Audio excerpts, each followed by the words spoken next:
Morning বন্ধুরা, আশা করি সবাই ভালো আছো। তো আমরাও সবাই খুব ভালো আছি। কুশল ভট্টাচার্যের ব্লগে তোমাদের সবাইকে ওয়েলকাম জানাই। এই যে বিছানাটা তুলে নিয়েছি, আর এই যে ছোট্ট একটা জলের বোতল, এটা কুশলের। তো কুশল এখানে রেখে দিয়ে চলে গেছে। আর এই যে চলো বাইরে তো দাদাভাই বসে আছে চায়ের কাপ নিয়ে। এই যে বিস্কুট, চা আর বিস্কুট। আর এখানে শ্বশুরমশাইকেও চা দিয়ে দিয়েছি। শ্বশুরমশাই গামছা পরে বসে আছে, তার কারণ চা খেয়ে পর পটিতে যাবে, তারপরে স্নান করবে। তো এই জন্যে। আর এই কুশলও খাচ্ছে। কুশলের টিউশন আন্টি আসবে, খেয়ে দিয়ে বসবে, আর আমরাও চাটা খেয়ে নেবো। আমরা বাইরে বসে আছি, চাটা খাবো বাইরে বসে। বন্ধুরা, আমি পাউরুটিগুলো খুব ভালো করে ছেঁকে নিচ্ছি। তার কারণ হচ্ছে আজকে তোমার দাদাভাই অফিসে যাবে একটু তাড়াতাড়ি। তো আমি পাউরুটি আজকে খুব ভালো করে ছেঁকে নিয়ে, আর এখানে আছে ডিম সিদ্ধ করা, ডিম সিদ্ধ আমার ধোয়া হচ্ছে। এরপরে হাঁড়িতে ভাতও বসিয়ে দিয়েছি, তার কারণ ছেলে স্কুলে যাবে। তো আমাকে তো সবার দিকেই খেয়াল করতে হবে, সেই জন্য ভাতও বসিয়ে দিয়েছি, আর সঙ্গে এটাও রেডি করছি। আর ডিম সিদ্ধটা আগেই হয়ে গিয়েছে প্রেসার কুকারে। আর এইদিকে জলে মাছটা দেওয়া আছে, তার কারণ হচ্ছে আমি ব্রেকফাস্টটা রেডি করে দুপুরে রান্নাটা বসিয়ে দেবো। আর আমাদের বাড়িতে রান্নাটা একটু আগেই হয়, খাওয়াটা একটু দেরি হয়। তার কারণ হচ্ছে ছেলের স্কুল থাকে বা পড়াশোনা থাকে, সেই সূত্রে খাওয়াটা একটু দেরি হয়। কিন্তু রান্না কিন্তু খুব তাড়াতাড়ি করে নিই, আমি বেশি দেরি করি না রান্না করতে। তো এটাই আজকে ব্রেকফাস্ট হবে, পাউরুটি, ডিম সিদ্ধ আর কলা। যেহেতু আজকে তোমার দাদাভাই একটু আগেই অফিসে যাবে অন্য দিনের তুলনায়। তো চলো আমি ব্রেকফাস্টটা রেডি করে নিই। ধরো আমি ব্রেকফাস্টটা রেডি করে নিয়েছি। এই যে পাউরুটি, একটা কলা আর একটা ডিম সিদ্ধ দিয়ে দিয়েছি। তোমার দাদাভাইকে এবার দিয়ে দেবো, এটা দাদাভাই খেয়ে অফিসে যাবে। তো চলো এটা দিয়ে দিই ওকে।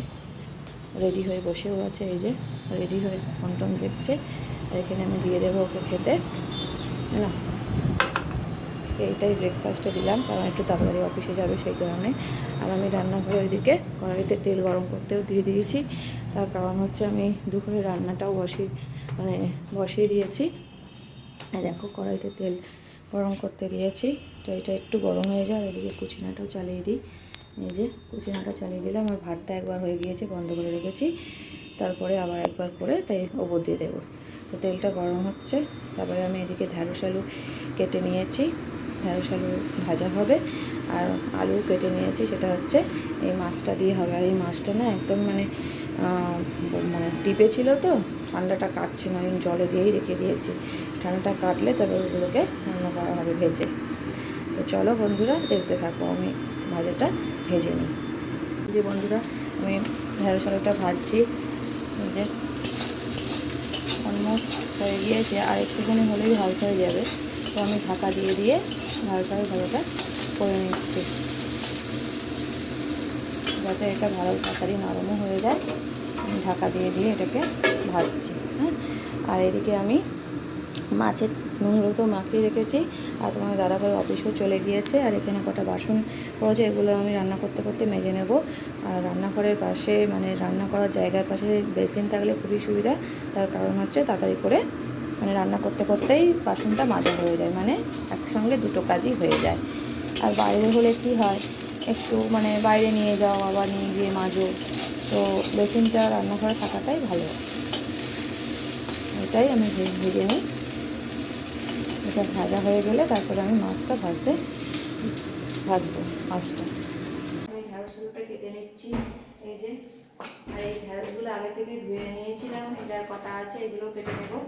তারপরে এই যে আলুগুলো কাটবো, এটা মাছে দেবো, তাই আলুগুলো কাটবো। তো চলো দেখতে থাকো, আমি কেটে নিই।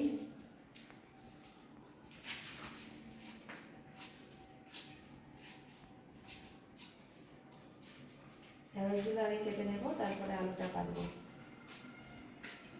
দেখতে থাকো।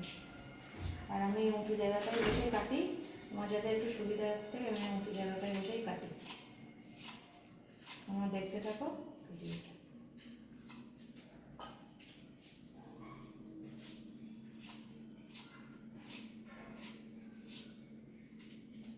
আমি এটা কেটে নিয়েছি, এবার আলুগুলো কাটবো। যে আলু দুটো আছে মাছে দেবো, সেই জন্য কেটে নেবো। এইদিকে এসে করবো।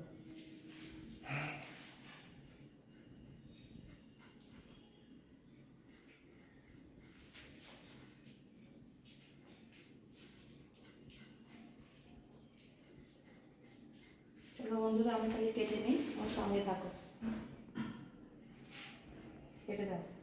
বন্ধুরা মাছের ঝোলটা টকটক করে ফুটছে। এই যে দেখুন আলুগুলো সিদ্ধ হয়েছে কিনা।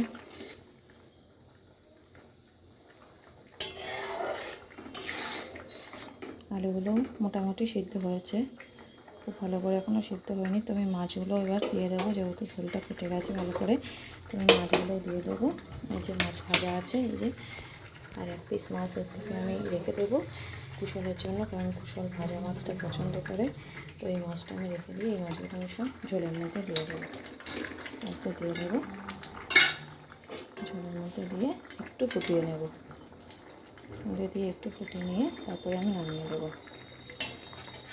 ঝোলের মধ্যে দিয়ে একটু ফুটিয়ে নেব, নিয়ে একটু মিষ্টিটা দেখে নেব, দেখে তারপরে আমি নামিয়ে দেবো। তো এটাই আমি হোক। আর এদিকে ভাতও হয়ে গেছে। এবার চান করে আমি পুজো করে নিয়েছি। এই যে ধূপ জ্বালানো আছে, তো পুজো হয়ে গিয়েছে। এই যে কত ফুল দিয়ে, সব ফুলগুলোই আমাদের গাছের ফুল কিন্তু। তো গাছের ফুল দিয়ে সুন্দর করে সিংহাসনটা সাজিয়ে পুজো করে নেওয়া হয়েছে, আর ধূপও জ্বলছে। তো চলো, আর আজকে কী রান্না করলাম ফাইনালি তোমাদের দেখিয়ে দিই। আগে তো তোমরা দেখেইছো আমি যখন রান্না করছিলাম কী রান্না করছিলাম, তো এখন ফাইনালি দেখিয়ে দিই। এই যে হাঁড়িতে আছে কিন্তু ভাত, আর এই যে এখানে আছে এই যে তেলাপিয়া মাছ আলু দিয়ে, আর মানে রুই মাছ, কাটা রুই মাছ দিয়ে একটা ঝোল করেছি। আর কাটা মাছগুলো মানে কাটা দাগা মাছগুলো যেমন ছেলের জন্য, ছেলে খাবে তাই। আর এখানে ঢেঁড়স আলু ভাজা, আর এক পিস মাছ ভাজাও আছে, এটা ছেলে দুপুরবেলায় খাবে। তো এটাই আমাদের লাঞ্চ আজকে, লাঞ্চের প্রিপারেশন এটাই। চলো বন্ধুরা দুপুরবেলায় খেতে দিয়ে দিয়েছি, কুশলকেও দিয়ে দিয়েছি। আর কুশলের মাছগুলো বেছে দিয়েছি, কারণ ও মাছ বাছতে পারে না। আর ভাতটা মেখে দিয়েছি, আর দাদাজিকেও দিয়ে দিয়েছি, খাচ্ছে সবাই। আর আমিও ভাত বেড়ে রেখেছি রান্না করে, তো খেয়ে নেব।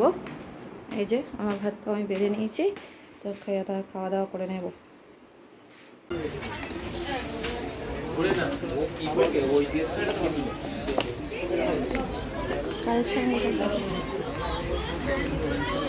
বাচ্চাদের কোথায়? বাচ্চাদের এই সাইডে কি?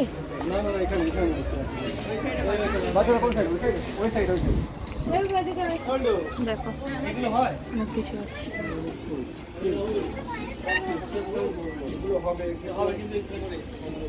এইগুলো, এই জামাগুলো বেশ ভালো লাগে, এগুলো বড় আছে। দেখো তো এই জামাগুলো, দেখো তো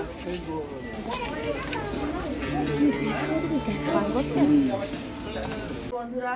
আমাদের রাতে ডিনার কমপ্লিট, আমরা চলে এসেছি বিছানায়, আমি আর কুশল শোয়ার জন্যে।